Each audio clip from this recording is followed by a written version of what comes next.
Ini beritanya sebentar. Nah, ini dia. Oh, ho, ho, ho. Kebayang ya, membayang ya. Oke deh gini ya. Tempo judulnya gitu ya. TKA Cina positif COVID-19 saat tiba di Bula, zona hijau Maluku. Saya bacain. Salah seorang tenaga kerja asing atau TKA Cina positif COVID-19 masuk ke Bula, Kabupaten Seram bagian timur Maluku. Jadi Bula itu nama sebuah daerah ya di Kabupaten Seram, Maluku. Pria yang diketahui bernama Chow Chang Kin tersebut tiba di kota Bula pada Minggu 4 Juli 2021. Padahal status kota Bula dan Kabupaten Seram bagian timur saat ini merupakan zona hijau. Ini menarik sekali kalau Tempo menegaskan bahwa status kota Bula di Kabupaten Seram ini dan bahkan di Kabupaten Seram Timur itu seluruhnya dalam posisi zona hijau. Tidak seperti di Jawa dan Bali, tidak seperti di Jakarta, beberapa daerah bahkan tanda kutip orang sudah menyebut bukan cuma zona merah tapi zona hitam. Saking berbahayanya daerah itu ya. Nah, Bula ini zona hijau. Bahkan Kabupaten Seram pun zona hijau. Tapi si TKA Cina ini masuk ke situ dan kemudian terbukti dia positif COVID-19. Anda mau ngomong apa? Anda mau ngomong orang ini kena COVID di Bula, di kota Bula, Kabupaten Seram, atau mau ngomong apa? Kalau saya membaca logika berita ini berarti orang ini sudah kena COVID sebelum sampai masuk ke kota Bula, zona hijau ini di Kabupaten Seram. Saya baca lanjutnya. Dilansir dari laman terasmaluku.com, 2 hari setelah kedatangan, yaitu Selasa 6 Juli 2021, Chow memeriksakan kondisi kesehatannya di Rumah Sakit Umum Daerah RSUD Bula setelah mengalami demam, flu, dan batuk. Hasil tes swab antigen menunjukkan pria yang diketahui sebagai surveyor itu terbukti terinfeksi COVID-19 dan harus menjalani isolasi di RSUD Bula. Menanggapi kasus masuknya WNA positif COVID-19 ke Bula, Ketua DPRD Kabupaten Seram bagian Timur, Noaf Rumawau, mendesak Satuan Gugus Tugas atau Satgas COVID-19 untuk lekas memperketat penjagaan di setiap pintu. Memperketat penjagaan di setiap pintu masuk dari berbagai daerah di Kabupaten Seram bagian Timur. Jadi saudara sekalian, peristiwa ini membantah bela diri para pejabat kita, khususnya Menko Maritim dan Investasi Luhut Binsar Panjaitan dan para pejabat imigrasi kita yang selalu membela dan menjustifikasi, membenarkan kehadiran para TKA Cina kita, justru termasuk pada saat PPKM darurat. Luhut dan kawan-kawannya dan para pejabat imigrasi itu, termasuk pejabat di KSP dan sebagainya itu, selalu mengatakan bahwa TKA yang masuk sudah memenuhi prosedur. Sudah mengikuti tes, sudah ada ikut vaksin dan semuanya berstatus negatif. Status negatif dan juga sudah ada bukti ikut vaksin. Saudara sekalian, ini saya katakan yang ngomong seperti inilah para pejabat di Jakarta. Pejabat yang menerima laporan dari daerah. Dan kita tahu dalam kultur masyarakat kita, terutama di kalangan birokrasi kita, kultur ABS, asal bapak senang, bahkan kultur menjilat, ya, menjilat, saya ulang lagi, menjilat, itu sangat-sangat kental.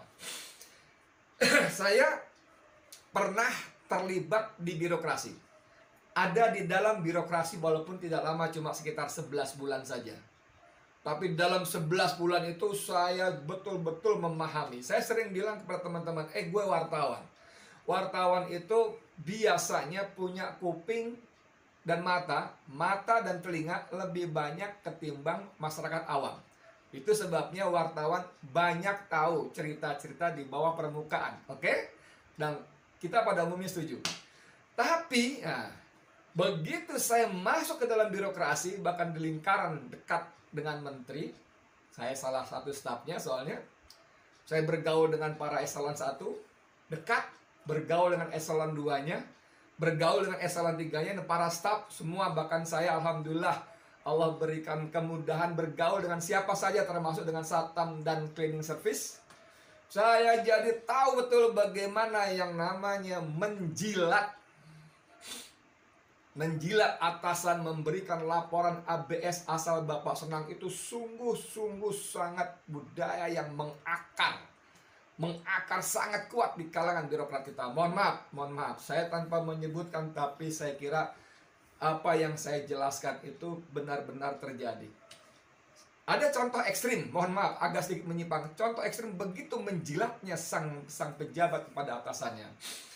Satu ketika, waktu itu kalau nggak salah sholat asar. Di tiap... Makasih, Mah.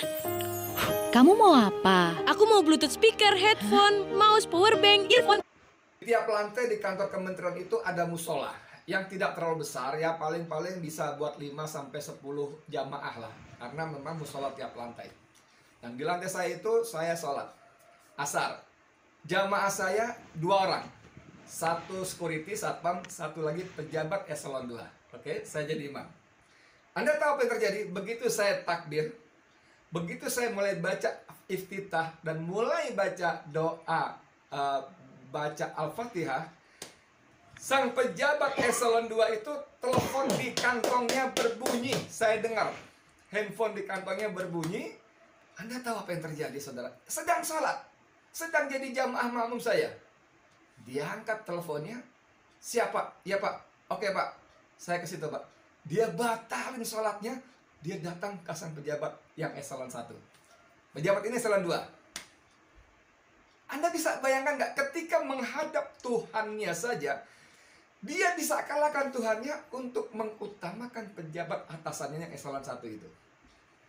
Dan hobi menjilat itu, saya berkeliling ke banyak daerah dengan para pejabat eselon 1, eselon 2, eselon 3. Keliling. Saya datang ketemu menteri, Bang, saya mau begini-begini dengan Pak Anu eselon 0. Ya udah kamu berangkat. Ya udah kamu berangkat. Jadi selalu begitu. Dalam keliling itu, Masya Allah, luar biasa sekali saudara.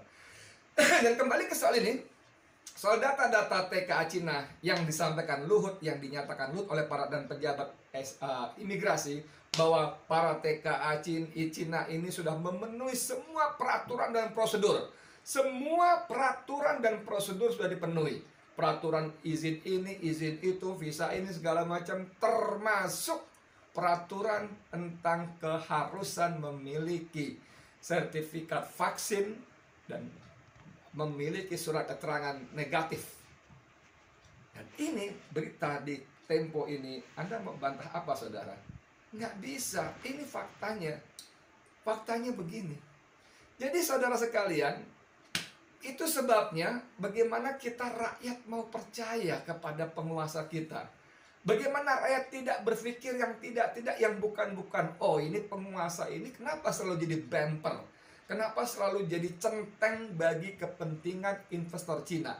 Kenapa dia selalu membela kedatangan TKA Cina dengan mengatakan mereka ekspor lah, mereka orang ahli lah, mereka akan bekerja di smelter lah, yang tidak kita tidak mampu mengerjakannya, dan seterusnya dan seterusnya.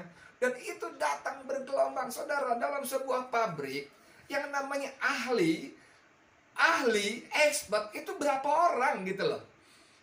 1, 10, 100 orang. Itu bukan ahli lagi kalau 100. Kalau 10 orang oke lah, pakar, ahli, expert yang kita tidak mampu. Oke, 10 orang. Tapi ini datang bergelombang setiap hari. Ratusan orang di satu bandara saja. Masa semuanya expert? Tolong please. please wahai para pejabat kita, tolong mohon maaf dengan sungguh-sungguh, pakailah akal kalian. Pakailah logika kalian. Masa ratusan orang, ribuan orang semuanya ekspor? Yang kalau kata para stafnya, para gerombolan istana mengatakan, tenaga kerja kita tidak mampu, tidak bisa.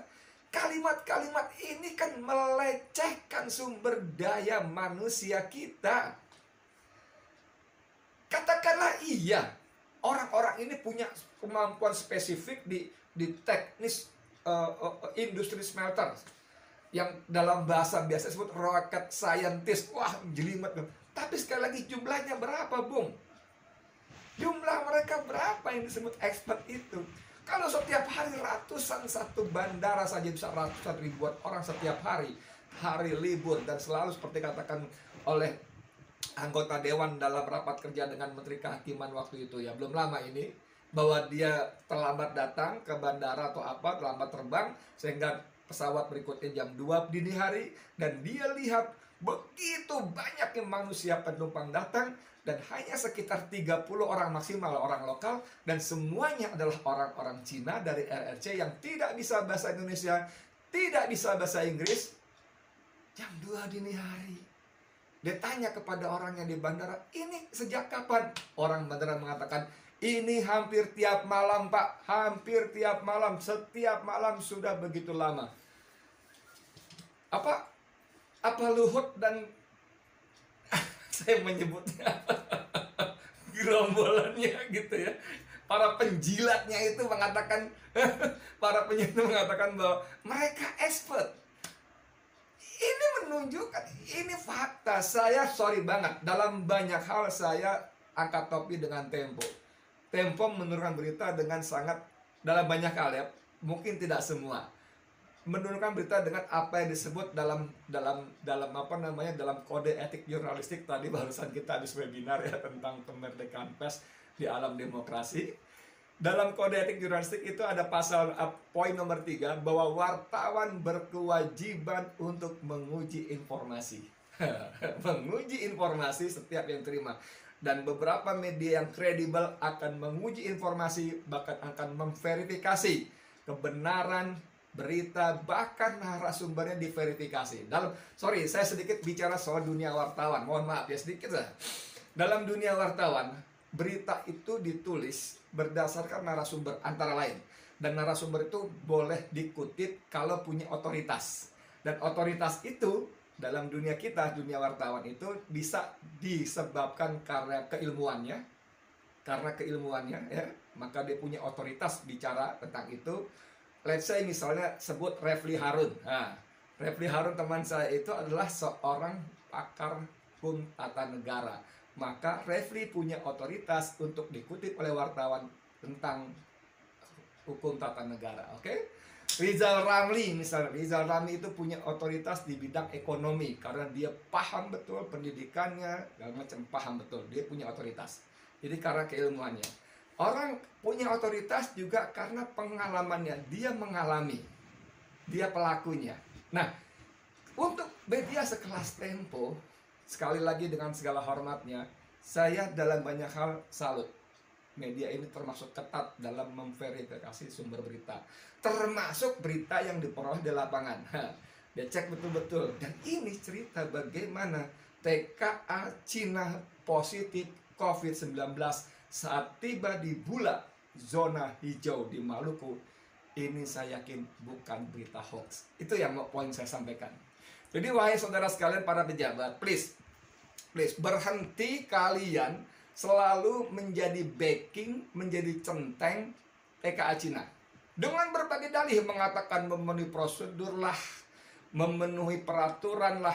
Saya punya data-datanya bagaimana ribuan, bahkan belasan puluhan ribu TKA Cina itu tidak sah datang karena visa yang digunakan bukan visa bekerja. Ada angkanya, ada datanya. Saya punya. Makanya saya tempo hari saya berdiri tantang Luhut Binsar Panjaitan, ayo kita buka-buka data. Saya buka-buka data. Saya punya bahwa mereka bukan visa kunjungan, bukan visa bekerja. Mereka menggunakan visa kunjungan. Dan saya yakin bahwa pegawai-pegawai pejabat imigrasi di lapangan itu tahu, cuman ada cumannya, mereka tidak bisa dan tidak berani bertindak karena ada perintah dari pusat, dari bos-bosnya di pusat. Dan bos-bosnya pusat juga punya perintah lagi di atasannya lagi, dari atasannya lagi, dari Luhut Binsar Panjaitan mungkin, Mbak Sambes dan seterusnya dan sebagainya. Mau mengelak apa lagi? Kan juga maksud saya begini, saya sering katakan, katakanlah ya, katakanlah betul katakanlah orang-orang ini memenuhi persyaratan, dokumennya, prosedurnya ya, sudah tes, sudah punya antigen, punya sertifikat bebas COVID, sudah vaksin, semuanya. Tapi please lah kalian itu mbok punya empati. Ketika rakyat di dalam negeri kalian sekat-sekat begitu rupa dengan dalih tidak boleh bergerak karena PPKM darurat. Mosok kalian berikan buka pintu lebar-lebar bagi TKA Cina. Nggak punya empati gitu loh. Ketika di lapangan rakyat dengan petugas cekcok mulut, bahkan cerita Praka Izroi pas Pampres ini kan seru sekali. Bagaimana para petugas Satgas PPKM ini begitu arogannya. Emangnya kalau pas Pampres kenapa? Kalau kamu pas Pampres kenapa? Dan ternyata kalimat itu saudara menjadi persoalan sangat serius di kalangan pas Pampres, bahkan langsung bagi komandan pas Pampres. Komandan pas Pampres Jenderal Bintang 2 itu mengatakan bahwa kalimat itu menghina institusi. Emangnya kalau kamu pas Pampres kenapa? Dan akhirnya 3 orang itu diperiksa oleh Propam, Polri, Profesi dan Pengamanannya yang dulu Provos, diperiksa dapat sanksi. Tapi kan kenapa mereka diperiksa? Karena mereka ketanggor dengan pas Pampres, anggota pas Pampres. Sementara video yang beredar di grup-grup media sosial, di grup-grup WA, itu puluhan, mungkin bukan ratusan video yang menggambarkan bagaimana petugas-petugas PPKM itu sangat arogan gitu ya terhadap rakyat. Itu yang kemarin ada orang tukang kopi dibentak, itu gambarnya seru, saya tidak sempat tampilkan, tapi seru sekali. Ada beberapa orang dia duduk tukang kopi itu, ada tentara pakai baret ungu, saya kira itu marinir, dia masih ngomong pelan. Dan si tukang kopi cuma ya gitu-gitu, tapi si polisi itu kan akhirnya si tukang kopi ini kan marah. Ya udah bapak tangkap saya, tangkap, ayo, bapak enak punya gaji ya gitu kan. Saya kan harus pikirin anak istri saya makan dan sebagainya, sekolahnya. Itu cerita bukan 1-2 saudara. Nah ini kembali ke soal TKA tadi. Wahai para petinggi, wahai orang-orang yang duduk di kantor di belakang meja, wahai orang-orang yang mendapat ruangan nyaman ber-AC dengan musik, dengan televisi di kantornya, pahami itu yang terjadi di lapangan, bagaimana rakyat marah. Mereka harus makan dan kalian lockdown dengan istilah PPKM tadi, tidak kalian kasih makan dan mereka tidak boleh keluar rumah. Sementara mereka, rakyat melalui smartphone mereka, telepon pintar ini, mereka lihat kalian membuka pintu lebar-lebar bagi masuknya TKA Cina. Please deh, please. Ini fakta. Mau sampai kapan? Mohon maaf, mau sampai kapan kalian menjilat? Saya kira kalau kalian punya hati nurani, entah dirjennya, entah direkturnya, entah siapa di bawah pejabat setingkat menteri ke bawahnya. Kalau para menterinya menjilat ke atasnya, tahu kan? Menjilat siapa atasan menteri, dalam konstitusi kita disebut menteri kita adalah pembantu presiden. Jadi aroma kegiatan, sikap, sigap, perilaku menjilat atasan itu rata bos, rata dari level bawah sampai ke atas. Luar biasa. Rakyat kalian siksa, tidak boleh bergerak, tidak bisa cari makan, tapi tidak kalian kasih makan, tapi tadi TKA Cina dibuka lebar-lebar dan ada yang positif COVID. Ada yang positif COVID. Ini mungkin hanya fenomena gunung es saja yang tampak, yang muncul. Bukan mustahil ratusan, ribuan, puluhan ribu TKA yang terus datang bergelombang. Bukan mustahil ada juga yang kena COVID. Karena mereka datang dari Wuhan. Datang dari Wuhan. Anda mau ngomong apa ini? Susah kita menolaknya ya. Ini, hati nih, tanggal 5. Anda mau ngomong apa ini? Ada gambar pesawat Lion Air. Tanggal 5. Ini tanggal 5 Juli dari Wuhan berangkat menuju Cengkareng. Ya, berangkat jam 15.10, landing berangkat terjadwal 15.10, keberangkatan aktual 17.10, berarti tertunda 2 jam. Kedatangan terjadwal 20.15 dan mendarat 21.53. Terlambat kan?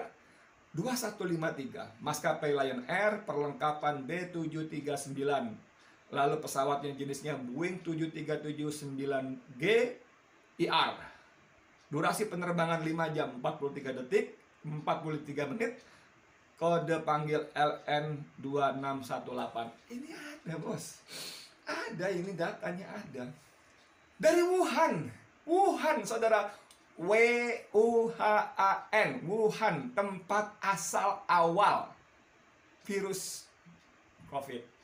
Maksud saya ketika negara lain menutup pintunya buat orang asing, buat Indonesia khususnya, di Hong Kong, di negara-negara lain, menutup total untuk Indonesia, kita masih membuka lebar-lebar. Dan ini saya sebut tadi tidak punya empati kalian. Menjilat gitu. Jijik kan? Menjilat. Jijik.